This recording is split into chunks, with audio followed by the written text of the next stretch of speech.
पहले किसानों की बात इसलिए बड़ी इंपॉर्टेंट आज के दिन में है क्योंकि मौसम का मिजाज बदला बदला है और इस बदलते मौसम के मिजाज के बीच दिखा ये जा रहा है कि हुकूमत ने भी कहीं ना कहीं अपना मन बदला है। और कल रात देर गए तक जो किसानों और सरकार के बीच मुज़ाकरात हुई है उस मुज़ाकरात में बर्फ पिघलती हुई थोड़ी सी नजर आ रही है, क्योंकि हुकूमत की तरफ से कल ये साफ कर दिया गया है कि ज़री कानून पर मरकज के मौक़िफ़ में आई है तब्दीली। और ये तब्दीली जब आई है तो क्या तब्दीली आई है? हुकूमत ने कानून को फिलहाल 18 महीनों तक जो है सर्द खाने में रखने की बात कही है, आर्जी पाबंदी लगाने की बात कही है।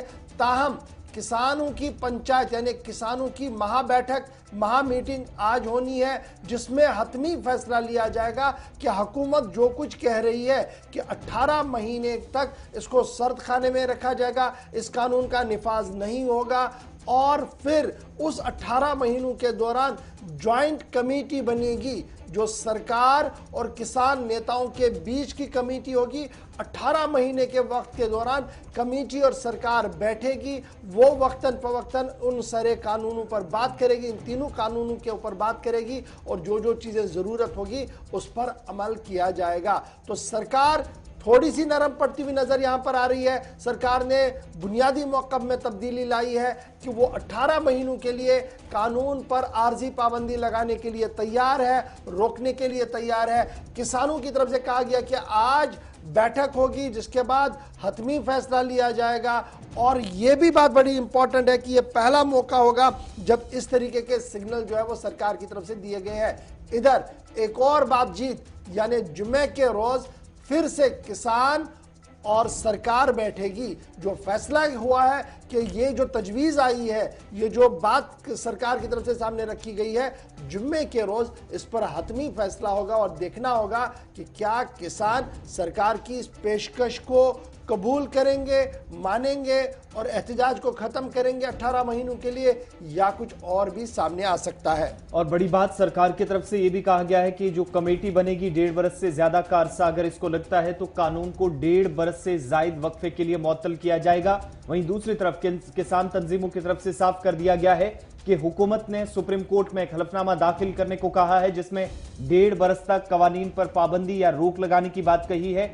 लेकिन किसान इस पर हतमी फैसला आज दोपहर लेंगे क्योंकि 30 से ज्यादा किसान तंजीमों के जो लीडरान हैं उनकी मीटिंग आज होने जा रही है। और इसके बाद बड़ी पेशरफ्त जिसकी उम्मीद की जा रही है कि 24 घंटों के बाद जब सरकार और किसान एक बार फिर विज्ञान भवन में मीटिंग होगी, उस मीटिंग का खदोखाल क्या होगा, लगभग पिक्चर आज की मीटिंग से क्लियर होगी जहां पर किसान ये फैसला लेंगे जो सरकार ने तजवीज पेश की है उस पर क्या वो अपनी बात रखेंगे या अपनी मुतालबात को लेकर वजिद रहेंगे, जो जिद पहले थी उस पर अड़े रहेंगे। और दूसरी तरफ ज़री कवानीन पर पाबंदी नाफिज करने के बाद जब प्रेस कॉन्फ्रेंस की गई, सरकार ने भी साफ कर दिया कि वो फिलहाल किसी किस्म का कोई भी किसी को ना नुकसान पहुंचाना चाहती है और पहले से शुरुआत से इस चीज का ख्याल रखा गया है। इसलिए मौकिफ में जब तब्दीली आई है तो यह भी माना जा रहा है कि आज शायद किसानों की तरफ से जो मुतालबात को लेकर लगातार वो बजिद थे, सरकार की बात मानने को तैयार नहीं थे, 9 दौर की मीटिंग फेल होती पूरी तरीके से नजर आई थी, शायद ये 10वें दौर की मीटिंग रंग लाए।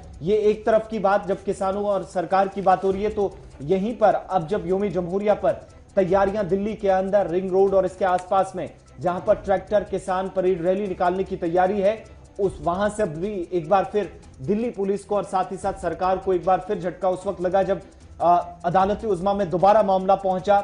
वहां पर सुप्रीम कोर्ट की तरफ से दोबारा साफ कर दिया कि वो इस पर पाबंदी आयद नहीं कर सकता, यानी जो ट्रैक्टर रैली निकलेगी दिल्ली में किसको दाखिले की इजाजत होगी किसको नहीं, ये दिल्ली पुलिस को तय करना है। और तैयारियां सरकार के सामने इस वक्त जो सरकार मौकिफ में तब्दील होती हुई नजर जरूर आ रही है, लेकिन दूसरी तरफ ट्रैक्टर रैली निकालने की भी किसानों की तरफ से तैयारी कर ली गई है। आर्जी पाबंदी के लिए सरकार तो तैयार है, लेकिन वो 26 तारीख यौम जमहूरिया की सबसे बड़ी तकरीब दिल्ली के अंदर जहां पर कई खास मेहमान होंगे, उस दिन पर कोई बड़ी हलचल ऐसी ना हो कि यहां पर अमनो कानून की सूरत हाल बिगड़ती नजर आए। इसके लिए दिल्ली पुलिस ने भी अदालत का रुख किया था, लेकिन अदालत ने फिलहाल इस तरह की ट्रैक्टर रैली जो 26 को निकाली जाएगी किसानों की तरफ से, उस पर रोक लगाने से इनकार कर दिया है। तो यह खबर जनाब किसानों की थी। चलिए, किसान तंजीमों के लीडरान क्या कुछ कह रहे थे ट्रैक्टर रैली को लेकर, क्योंकि अदालत की तरफ से जो कहा गया उससे वो खुश नजर आ रहे हैं और दिल्ली पुलिस से नाराज। उनकी बात भी जरा आपको सुनाते हैं। कोई नहीं है अंदेशा, किसान आओगा बहुत प्यार से आओगा, ट्रैक्टर चलाओगा चमचमाती सड़कों पर, ना कोई खड्डा है ना कुछ है। अच्छा, ट्रैक्टर खेतों में चलेगा ऊपर खपड़ रास्तों पे। अरे सरकार क्या, कोई एडवाइज कमेटी के मेंबर है तो जनता आ रही हो अपने आप कर लेगी आने का ना। हमने नहीं कहा मेंबर बदले, हमें कमेटी क्या रिजल्ट देगी वो भी पता है। कमेटी जो सुप्रीम को वो जो कानून है उनको बढ़िया बताओगी, 10 लोगों के नाम लिखेगी, कानून बढ़िया बताओगी। अब 2 महीने की जरूरत ही नहीं। अरे होगा मार्च, ट्रैक्टर मार्च रुक लग रहा किसी से, ट्रैक्टर मार्च रोकेगा कौन? रोकेगा ट्रैक्टर मार्च को? अरे पुलिस रोक रही है, पुलिस तो तिरंगा झंडा लेकर ट्रैक्टर को ऐसे सलूट करेगी सबको। हाँ क्यों नहीं होता? गणतंत्र दिवस को, देश को गणतंत्र दिवस मनाने का अधिकार है, किसी के बाप की जागीर है गणतंत्र दिवस। ये गणतंत्र दिवस हिंदुस्तान का किसान मनाएगा। राकेश टिकैत मीडिया से बात करते हुए बता रहे थे कि किस तरीके से वो तकरीब अपनी मनाएंगे और क्यों वो रैली निकालना चाहते हैं, और सुप्रीम कोर्ट की तहरीर करदा कमेटी पर बिल्कुल भी वो नहीं आएंगे और उनके सामने पेश नहीं होंगे, चाहे कुछ भी हो। उनका मौकफ अटल है। बहरहाल